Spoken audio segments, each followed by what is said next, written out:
to my digital journey with KONE. Thank you very much for joining us today. We have an exciting program for you. So let me give you an overview of what's going to happen in the next hour and a half, 2 hours.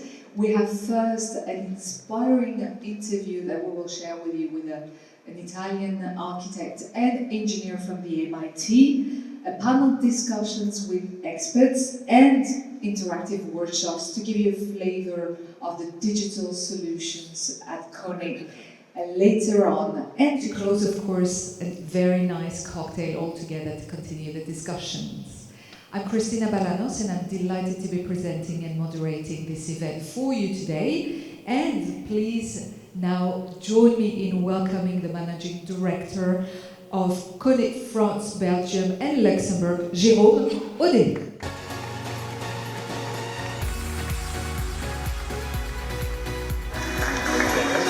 Merci Christina, thank you very much. Good morning. I can feel a lot of excitement and vibes here. Maro is so excited that you fall from your chair. Just keep calm, no worries. Everything will go fine. So I say Christina, so I'm the Managing Director for KONE France, Belgium, Luxembourg. We started this journey together about 2 years ago, a little bit more than 2 years ago, and very pleased to be with you today. As maybe just a short story, today is exactly my 30th anniversary with KONE since I started in 1995, 1st of October. So I'm super, I will not imagine at that time to be in front of you, but that's the story made it. My digital journey with KONE, so you have here many of the leadership team members from France, Belgium, Luxembourg. Of course, we have a Belgium representative, and you have also a French representative being here, being expert in our 3 business lines. We have new building solutions, service, and modernization present here. And we have a lot of excitement, and in fact, the digital journey started, let's say, 10 years ago with KONE. When we implemented first, and we are really the first of the major one to do predictive maintenance. So we launched, and I know that many of you know the 24/7 connected services, which has been really the first pack of intelligence and artificial intelligence that we use for our purpose and basically maintenance. And then during these 10 years, there has been a lot of initiative, launch of product solutions. So when we think about digital, wrongly we think about service, and in fact we have extended these digital abilities to other than service, starting from baby-born elevator, what we name new building solutions at the design phase. Then we have digital solutions during the installation phase of a lift on the site. And I know that you have, there's many different, let's say, you have architect in the room, facility manager, property manager, etc. So you will find necessarily during what we are going to share with you something that will and must interest you. Of course, we have super strong and we have a lot of service solutions that have been now exposed for more than 10 years. And in fact, depending on the segment you belong to, could be on residential, hospital, infrastructure. You can use the same technology for your purpose, and which might be the same platform, but used differently. And that's the beauty of artificial intelligence. And we develop hand in hand with our customer these solutions. And then when the lift or escalators start to be aged, there is the time for modernization, which is a great opportunity for sustainability improvement, because typically the technology we install today, they are saving up to 70% of the energy that a 40 years age elevator or escalator is consuming. So there is this benefit of sustainability, and you open up a lot of digital capability to also be up to the speed and up to the wave. Later, you will see, and I shared with an architect from, as Cristina mentioned, from the MIT, Carlo Ratti.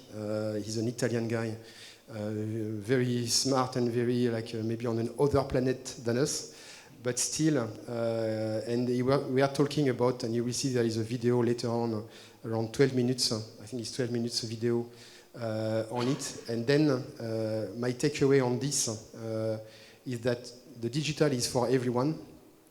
And when you think, like all kind of population and category, we have densification and more people are going to live in the urban life, in Brussels and like big cities.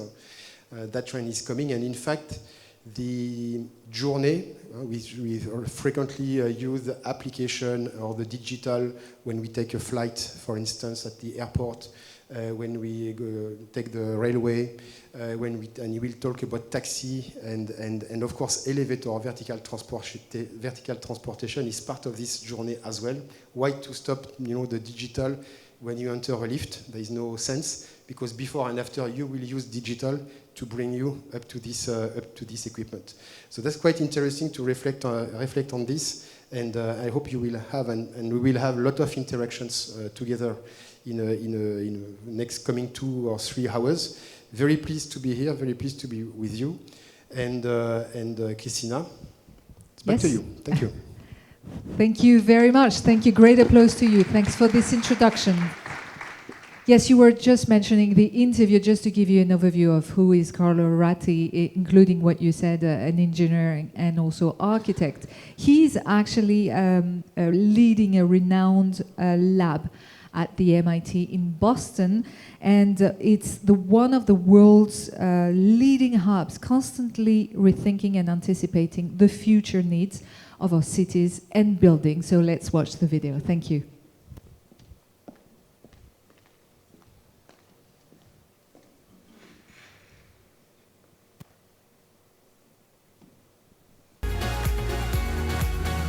Well, thank you very much again to Carlo Ratti for his inspiring insights. Very interesting to have the time. I think the time was short.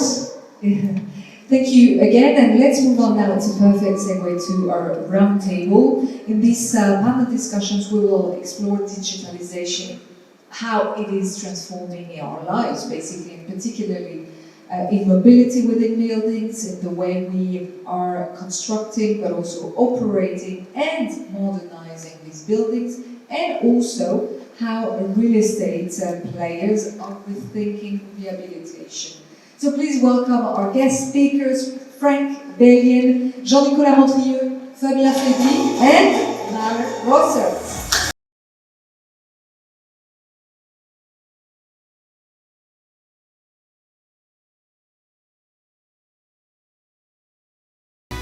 Thank you very much for joining us today to talk about very interesting subjects and to open the conversation and make a, let's say, a transition, a link to Carlo Ratti.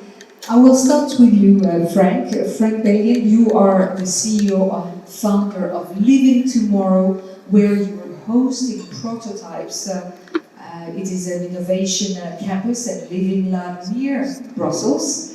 So it makes me want to come and discover your amazing place. Visitors can actually discover, experience tomorrow's solutions, from smart buildings to urban services. And for people probably who haven't visited and discovered your place, what form Living Tomorrow is taking? Give us a little bit of an overview. Okay, so Living Tomorrow, what do? We have an innovation campus. It started 30 years ago. At that moment it was called the House of the Future. It was opened by Bill Gates, so that was a fantastic day. So what we do is we show how we're going to live and work in the future. It's an innovation campus where around 1,000 square meters you can see that future, and it's around safety, smart homes, energy, mobility. And what we do is we connect companies, because KONE is also a participant at the project.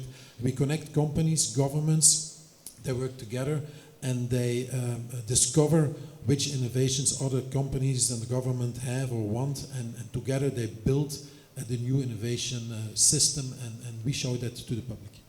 And what actually made you want to launch this lab? What shifts have you been seeing since then?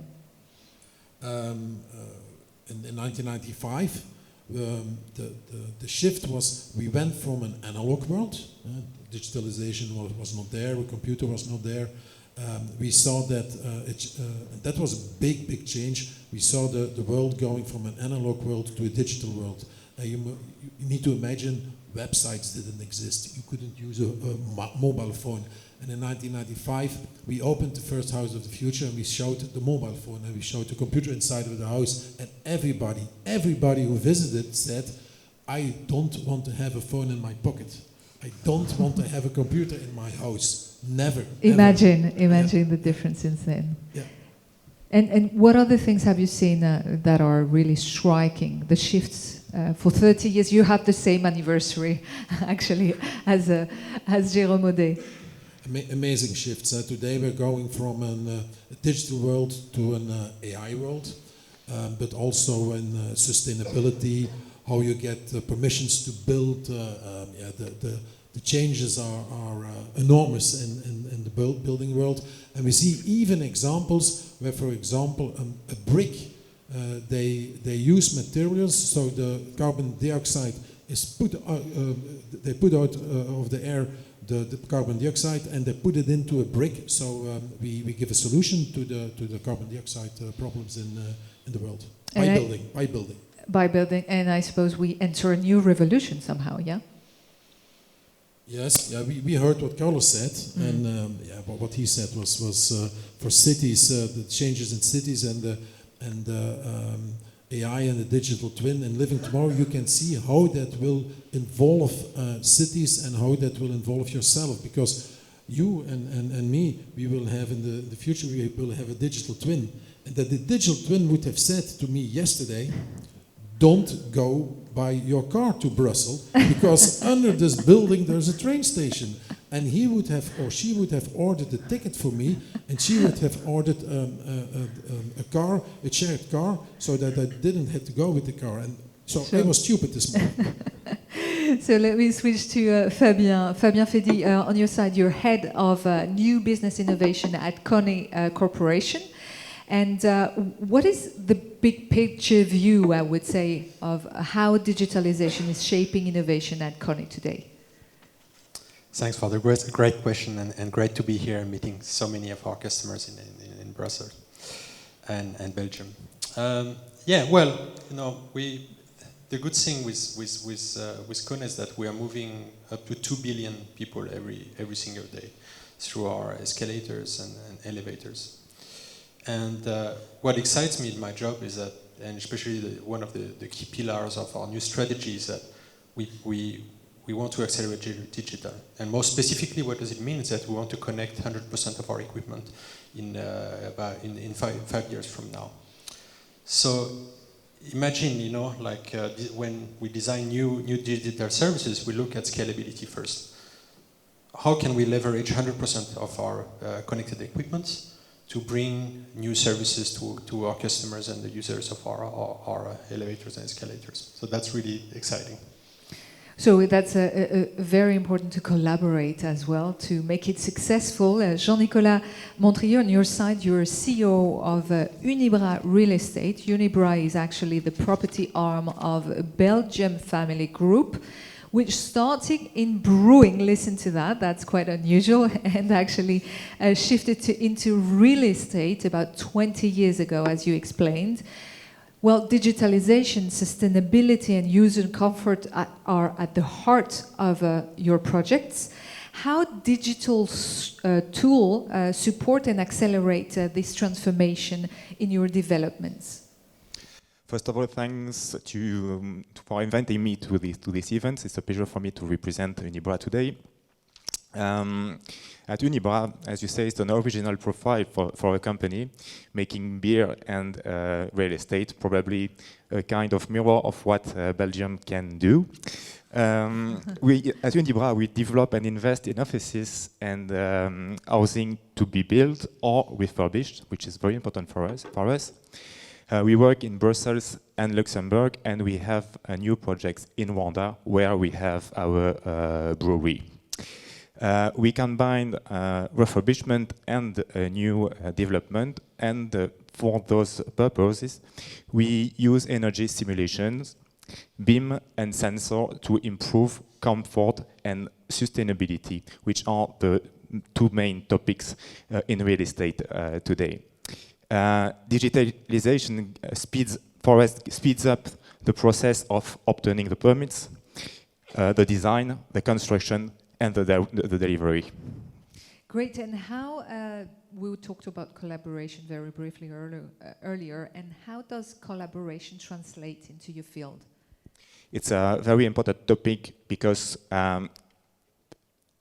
in real estate, a lot of stakeholders are involved in a project, and they have to work to be efficient in a coordinated manner, which is not the case. We work like in real estate. We say often that we work like crafters, and digitalization and help us to industrialize what we do. Great, I'll come back to you. Mare Rosert, you are a Director Modernization, Business and Engineering at KONE France, Belgium and Luxembourg. Hearing this focus on pilots and data that we mentioned a little bit earlier, how does it feed into elevator modernization? What does it actually really change for everyday users? Yeah, so Christine, I think there's so many things I could say, but I think everyone's looking forward to the workshops and the cocktail. So I'll try to keep it brief, and I think that using data and modernizing these old elevators into these digitally connected elevators has at least 3 advantages I can come up with right away. One of them is already making sure that your elevator or your elevator portfolio is in the best possible shape. So we have solutions that can help you build a multi-year investment plan, better understanding, using real-life data, which elevator needs to be modernized, when and how. So you can anticipate costs and you can make sure that you have smooth operations and you have safe usage throughout the life cycle of the elevator. And a second example, if you want to go one step further, it's with the 24/7 connected services. So it's a system that detects if there's any unusual signals. For example, all of a sudden a temperature changed or a door closing 1 second slower than usual. In fact, it alerts the technician to fix the issue even before the breakdown occurs. And we're very happy to see that for the last couple of years, we have many of those 24/7 connected elevators in our portfolio. We are able to reduce by 50% the callouts, which has a significant impact. I heard medical world, I heard so many other segments where every callout is important. And maybe the third one, if you talk about customer experience, I think the least pleasant experience one can live in an elevator is being entrapped. And we were thinking about, okay, what can we do to kind of improve that experience, if we can call it an experience. And so we introduced now KONE remote control and rescue, meaning that from a distance, in 1/3 of the cases, we are able to free people without them having to wait for the technician or the fireman to arrive. Obviously, we will still send our technician, but at least from a customer experience point of view and user experience point of view, that makes a whole world of difference.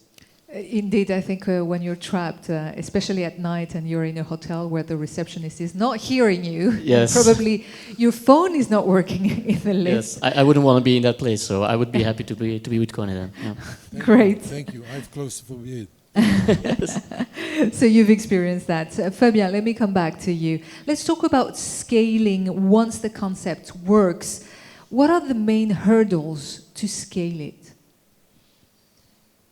It's a difficult question, but I think the main is somehow is in investment, in industrialization. You know, I think we've been great at showing the commercial value and the real value of new innovations, but then at some point you need to invest, and especially for new concepts that are a bit adjacent to our core business, it's a little bit of a challenge. So right now we are looking at new ways as actually to finance those new innovations. Yes, and all over the world, actually. Yes. I understand. When we prepared, you mentioned that it's important to have the courage to experience. How do you see this culture, especially in Europe, as we are in Europe? Yeah, it's. I think one of the in order to drive the adoption of new innovations, you need to bring them as soon as possible on the market to learn about the users, the customers, the value, and perfect the solution, right? So it does not only require courage for the company that is doing it, but actually from customers that are actually trying out those new solutions. And I feel like, especially in Europe, we have a lot of pilots. We have like a team in China, in Singapore, but a lot of our pilots are actually in Europe, in France, in Belgium. We have like, we'll talk later in the workshop about the station twin. So we have one pilot here in Brussels. We have as well several pilots in France. And I feel like there is an excitement from our customer actually to test new solutions, even though they are not like perfect yet, and they will be continuously developed, with our services. So I think courage is really important, and as well not the courage to try new things, and to sometimes things are not working well, but then we can together find a way to make it work by experiencing, actually. Yes. Yeah. That's great. So let's come back to Living Tomorrow, Frank, and take a tour to have an idea of concretely what do we see, what demonstrations of digitalization at work you have in Living Tomorrow. Yeah, so what do you do if you enter the building? It's a congress center with an hotel, and we have separate places where you can see the future, and we start with a movie, and that movie tells you there are different movies, but one of the movies says, for example, digitalization, transport, drones, how our city is going to change. And then you have those different departments, cities, mobility, healthcare, and some nice digitalizations in what you can see in the tour is, for example, a battery. And that battery is connected with the network. When there is not enough electricity in the network, all those batteries that are sold in Belgium give immediately the electricity, and when there is too much, it gives it back. Normally it takes minutes to change that. With this battery and the digitalization of the battery, it only takes a tenth of a second. So that's something you can see. You can see a smart facade.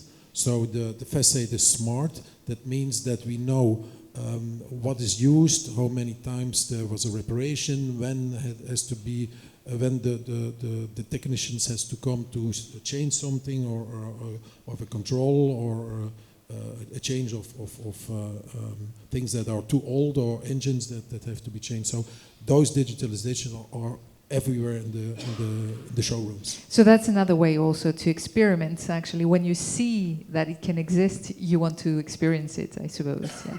Relating to what Fabien just said. Yeah, you can see it, you can feel it, it's explained, you can understand it, and so you can adapt. When new things appear, people are always a little bit afraid. When I have to buy a new iPhone, I always think, oh my God, I have to change, I have to adapt, and I don't like it, but okay. And when they tell you something, you can feel it, you can see it, you get used to it, and that's the first step. And there's also a humanoid robot that you mentioned to me during our call, and also that I had the chance to see at Vivatech, Ameka. Before we talk about it, let's have a look at the video very briefly. You know you're a robot, right? Oh, no sound. Yes.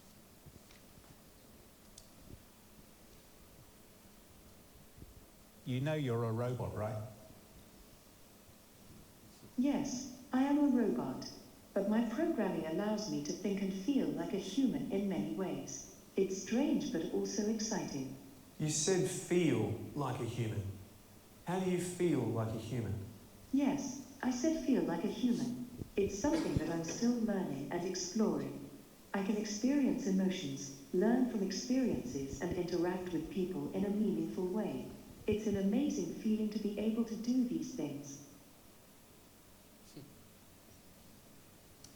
Very interesting, actually, how it makes things tangible, and how could it be if we put it in real life, except discussion? How could it be used, Ameka, for instance? We did a POC, so a test in an elderly home. And what we did was we asked the inhabitants, you can go and talk with Ameka and have a discussion because otherwise they would be alone at their room. And we saw that the Ameka talked during more than 14 hours in one day. So everybody wanted to talk with her, and she can.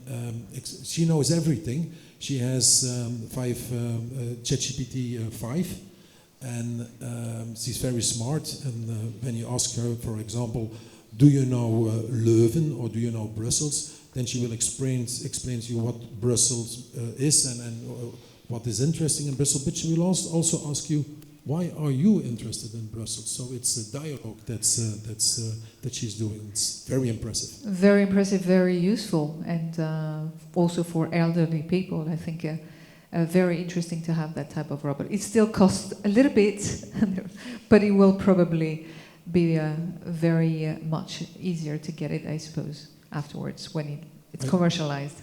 I hope so, and I think that robots will be part of our life within 20 years. You will have a robot assisting you in the kitchen. You will have the digital twin, and the robot can also be a digital twin.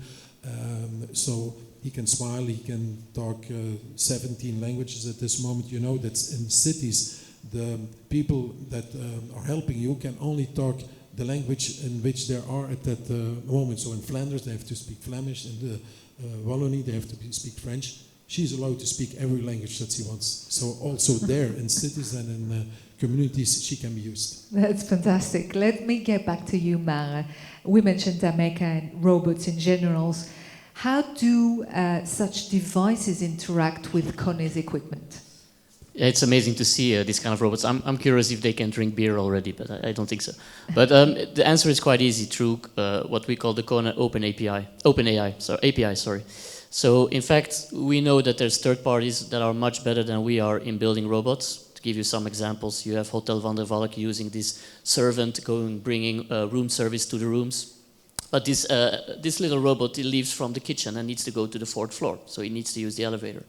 We also have other examples, for example, in the Brussels airport or in retail, where we see that there's these cleaning robots. Again, they have to empty the dirty water, they have to go to different floors, so they have to communicate with the elevator. In the Child's Hospital in Yale, they wanted to create an old environment for the children that are sick and for the parents. And so the elevator was really changed into a rocket and an experience for the children. All of these things are possible if we collaborate. And I heard the word collaborate so much. We don't want to hide technology or close technology. We propose open API solutions, and together with our experts and the experts of the third party, which is desired, of our customer, we collaborate and we try to find a common API that they can work together. And we have many proofs of success of that already. And I think I saw one in Paris, actually, robot cleaning. Everybody wanted to speak yes. to him. True.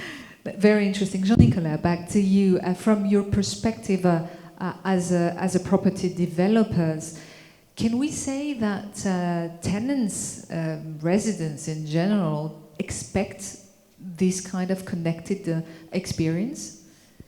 It's an interesting question, and to answer the question, I would like to take two topics to consider. The first one is that this is clearly a selling point. So today, people who are living in the building we are delivering, the offices or dwellings, they would like two things: energy efficiency and comfort. And to arrive at this aim, we need technology. And those technology are sensors, ventilation, air conditioning, smart access for offices, predictive maintenance, which is interesting for lifts. And in the future, we hope that we will have digital twins to help us, and we will be able to optimize the flows and the comfort while reducing carbon emissions. That's the first topic. The second topic is simplicity. It's very important for us. It's important to ensure that the system that we install in the building keep accessible to all and not too complicated. I would say that we have to build a solid basic structure, offering numerous possibilities of sophistication, but only for those who want and when they want not especially now, but in the future of the life of the building. Very interesting. Frank, back to you. Technology runs fast, but sometimes people don't actually keep up.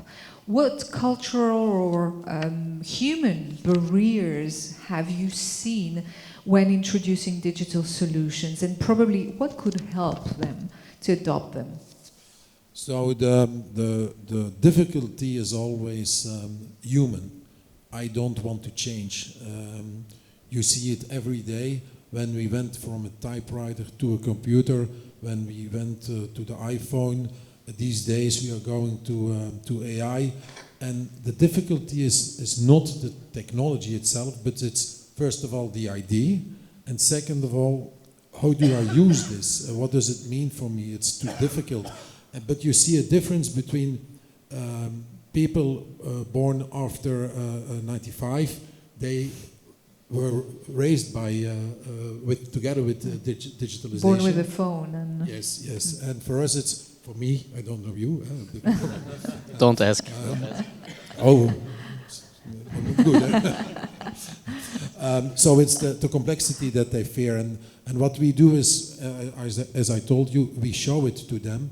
We let them feel what it means, and by experience, the innovation, they can adapt easier. But the idea is always, I don't want to change. I heard about KONE, what they all can do. It's amazing what's possible these days. And for example, when you build a building and you say, don't make it too difficult, but solutions are there.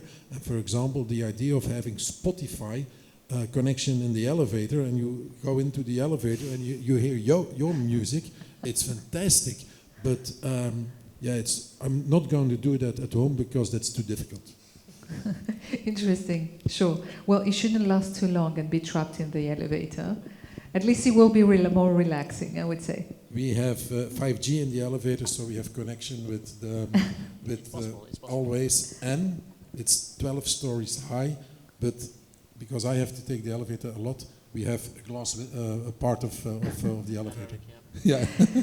Fabien, back to you. Within KONE, you are innovating a lot, obviously, and you are also exploring new funding models. Can you tell us a few words about that? Yeah, sure. So one of the new funding models that we have is to leverage public funding. So we just actually finalized the 5 years program together with Business Finland. So 20 million investment in the, together with startups to innovate at scale on how we rehabilitate buildings. So building the future of tomorrow's building. I guess you all know that 80% of the building, in 2050, 80% of the building would be, already exist. So how are we going to rehabilitate it? The second funding model is really to look into spin-out ventures, so venturing, and as we look at our most promising concepts that we have in our portfolio, and looking at how, finding ways to actually create spin-out company and have it open as well for external investments. For this, we would be able as well to scale those initiatives and have totally different scale going forward. And if we're concrete and we talk about one of the projects, we'll select one as we don't have much time. And by the way, you will be able to ask some questions at the end. One of the projects you're working on is the 3D scanning of elevator shafts. How does it work exactly, and why do you think it's valuable? Yeah, for the moment, it's when you want to modernize elevators, it takes multiple steps and sometimes several site visits because there is a lot of different measurements that needs to be done. So it means for our customers, having to wait sometimes several weeks before getting an offer. And the idea is to use the 3D scanning technology. With one visit, we'll be able to scan all the elevator shaft and providing all the measurements to all our tools, so being much faster in providing offers going forward. So that's one example of how we leverage digital technology. And there's much more. Yes. Let's move on to our last part before the Q&A. Mare, Beyond equipment reliability and talking about data, how can it improve, I would say, communication with users or in managers? Yeah, I mean, communication is key. I have 2 little daughters, and if I don't reply fast enough, they become very angry. So today's world, our users and managers want information, and they want it fast. So we understand that challenge. And so to give you 2 examples of what we're doing at KONE to try to kind of improve, using data, our communication with end users. One of them is the KONE QR code. So we have QR codes on the landings, and we can incorporate with existing ones, so we can look at that. But it enables end users to go and see if an eventual issue has already been logged. And I cannot tell you how many duplicate calls or how many excessive calls to the facility manager or the building owner you can avoid by using that. So it's a huge productivity gain for the facility manager. On top of that, you give full transparency to the end user. He has all information he has to know. And then thirdly, it also gives the information to our technician for his or her next maintenance visit. So I think this QR code is definitely already something which we're still exploring, and I think it can help for end users. And then more on the building manager or building owner side point of view, we obviously also have the KONE online portal, which is also an application which enables all of our customers, building owners and so on, to have full real-life data view on the equipment, on already completed, but also planned maintenance operations. When is the next maintenance visit? How much did we perform this month, and so on. So this full transparency is really something we want to work on, and ad hoc live in your pocket. Great. Let's talk a little bit about sustainability. And Jean-Nicolas, you mentioned to me that it's a big topic for you. So how digital tools are supporting decarbonation? So at Unibra, on our investment portfolio, our strategy is to gradually decarbonize all the buildings we have. It's a mid or long-term target. However, believe me, this strategy is very difficult to put in place because it's very costly, and it's sometimes easier to build a new building than renovating an existing building. And the investment we do in the buildings are not always profitable in short terms, even in medium term. It's therefore very useful for us to use technologies to prepare the refurbishment of our building. I've got an example here in Brussels, in Rue du Commerce, in the city center. We have a building of about 20 years old, but it's not effective anymore. And we would like to improve it and to get an EPC-A certificate and a BREEAM Excellent certificate. But for us, it's difficult to have a feasibility, an economical feasibility, which shows us that we earn money because we are a private company. It's our target, and we must earn money. So what we can do is like this: we use technology to assess how the building works, and after we succeed to decarbonize completely the building, so no gas anymore, only green energies, and we kept the tenants in the building during the works, which is for us something which is very profitable because we can keep our tenants, we fidelize them, so we have a political party which is very happy to have that, so the rents increase, and we don't have a commercialization times behind to find the new tenants, and we could have the risk to have the building empty. So for us, it's very important to have technology to tune up the refurbishment of the building, and it's very useful. The question is more, we are going to talk about it after, it's to collect the data to take it into consideration. Of course. Frank, you mentioned earlier one example that is having an impact on sustainability. It's about the battery. What other examples do you have in your lab that really contribute to decarbonization? Yeah, during the years we had a lot of examples. We were one of the first to have solar panels in 1995, for example. Today we have a system for the car battery to charge a charging station. So, and we have one of the fastest charging stations in the world at this moment.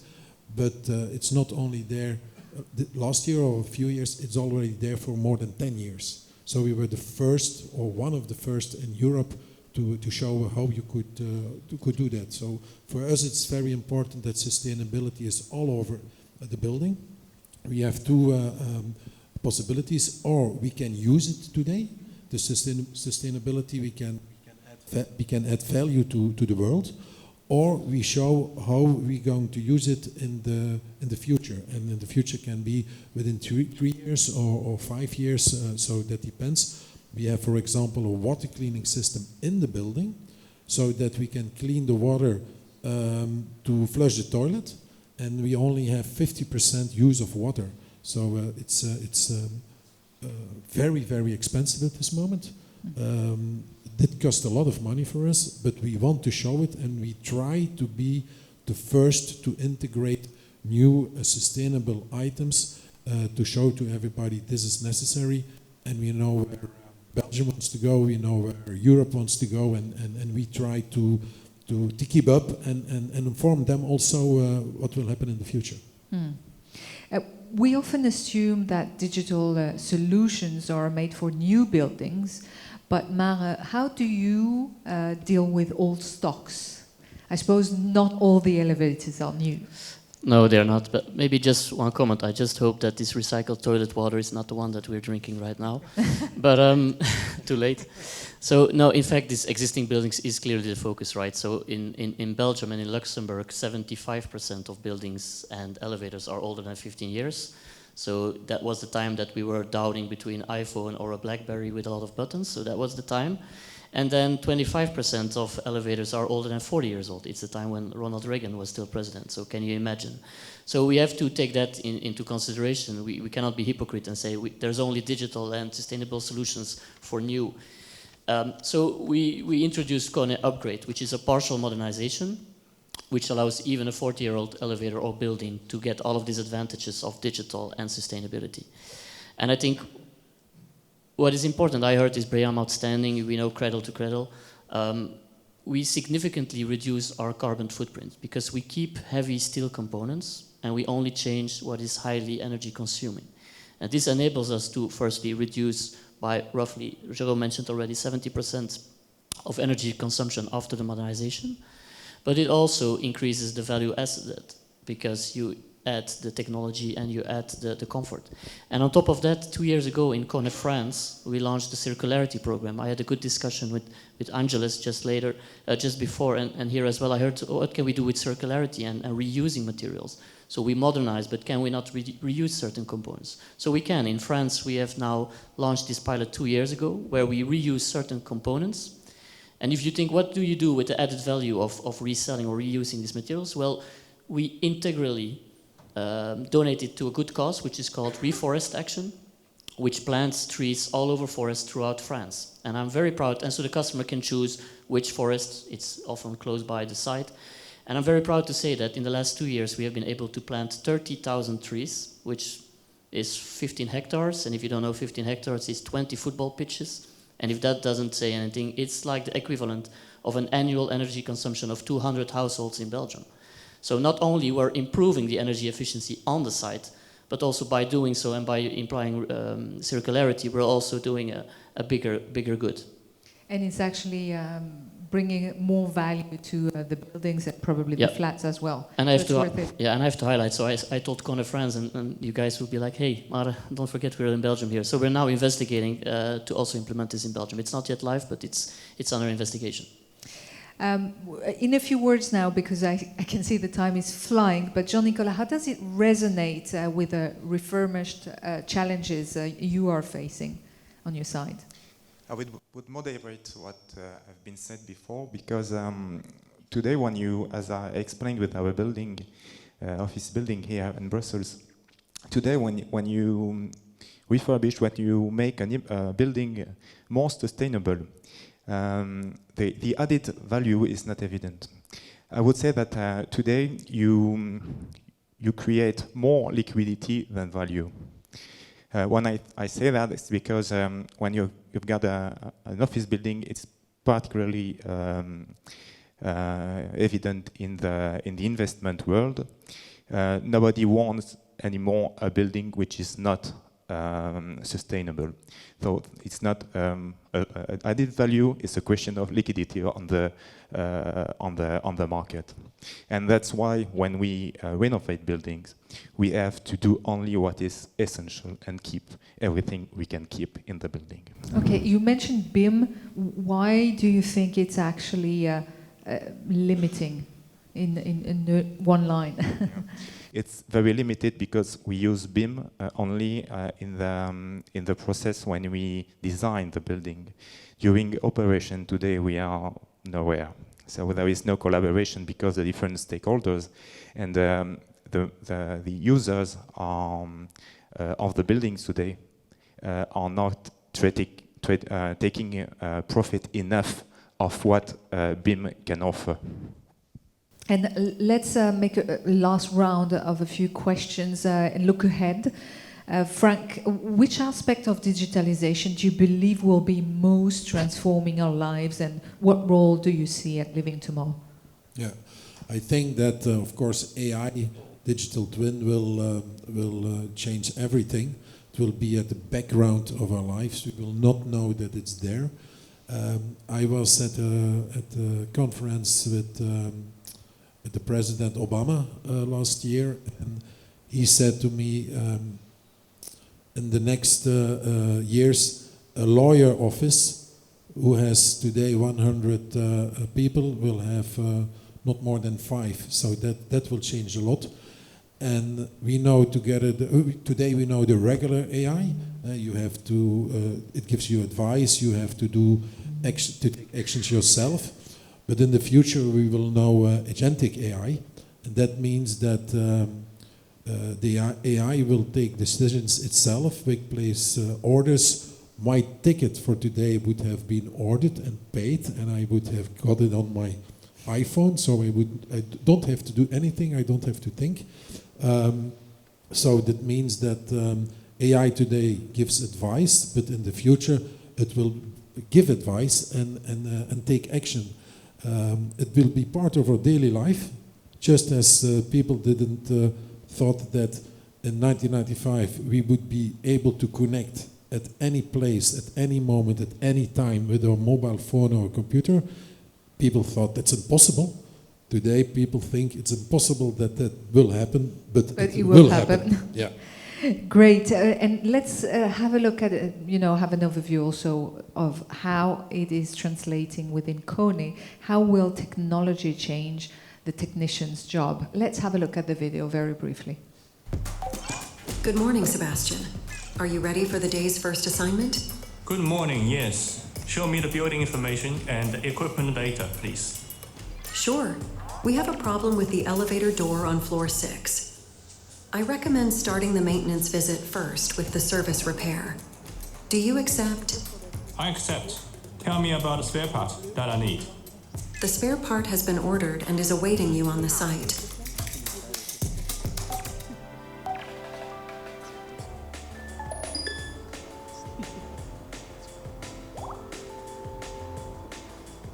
Bring the elevator to the car door maintenance level.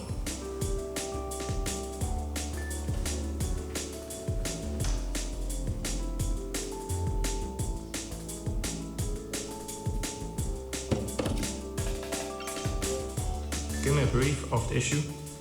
Here is the door coupler. Let's check the spare part. They match.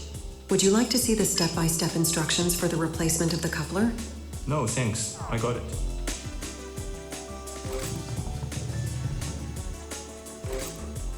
Could you send a message to the next site that I'll be arriving in 30 minutes? Will do. That's very exciting, actually. Very useful, very exciting. And to continue and do our last questions, how does it translate? You wanted to add something about that? No, you're fine. So if we just had this video about the future of technicians, but in general, what's your vision within KONE about the digital twin strategy, Fabien? No, I think we heard it from the previous video. The first video is the digital twin is the glue between design, operations, maintenance services, and so it will make visible what is not visible right now. Like, for instance, all the maintenance work that is being done. A lot of our customers saying, how can we get things visible? But the digital twin makes everything visible and make as well the flow of people visible. How people move inside the building and how specific measures, specific maintenance impact actually the life of people in the building. And what about you, Jean-Nicolas? How do you see the future? For me, it's pretty clear. I expect buildings that can learn, anticipate, and self-regulate through the interconnection of the system installed in the building. And why doing this? Because in this way, buildings will become obsolete less quickly than today. And today, it's a major pain for the environment. Marin, one word for the future? I think it was said very well. The future is not decided yet. We can build it. And so I'm very excited about the future because I'm convinced that digital will bring a lot to us and our customers. And I'm just very eager to work together with our customers on building that future. Great. And to conclude, Fabien, maybe one piece of advice for the people and organizations who are here today. What would you say to them if you want to boost their digital innovation? What would it be? I mean, most organizations focus on technology and new shiny technologies and trying to test them out. But at the end of the day, for any innovation to be successful, it needs to be feasible from a technological perspective, but it needs as well to be desirable and viable from a commercial perspective. So you need to have the right business model. You need to have the right adoptions. You need to change as well how people use those digital tools. So unless you actually work on those three, it's not going to fly. And I think that's what I've learned, over the past few years. The biggest challenge is actually to work on the business model while we build actually new product, when we test new technologies and make sure that they are being adopted. So that's a good piece of advice. Thank you very much to all of you. Great applause. Thank you.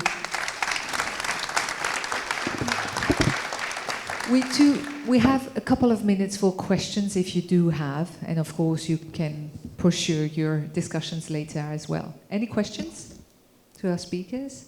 Yes, Jérôme. It's not really a question, it's a reflection. Fabien, you mentioned about the scalability of the exercise. So currently in Belgium and Luxembourg, we have 50% of our units which are connected to the cloud, and on which we can do all these experimental tests. And I really insist that, in Belgium, like in France, we have this 2G, 3G stop, like a filler connection will stop very soon. So it's a great opportunity, first, but to connect the lift with the cloud.